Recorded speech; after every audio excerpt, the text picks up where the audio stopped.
ए memorial मंगल का तो लोग जाके सपेरन के गांव के भारा भगा के आवाजा है काहे से कि सपेरा ना लखेरा हम सा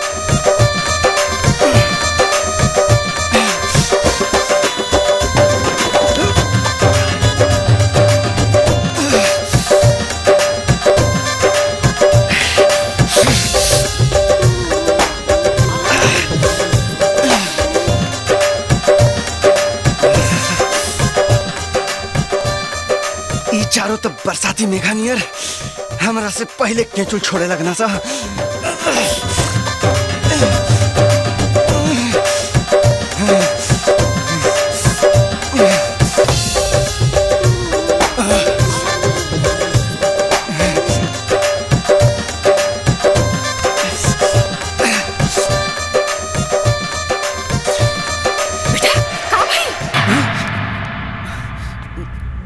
माई माई हमारे कपारे में बहुत दर्द होता थे।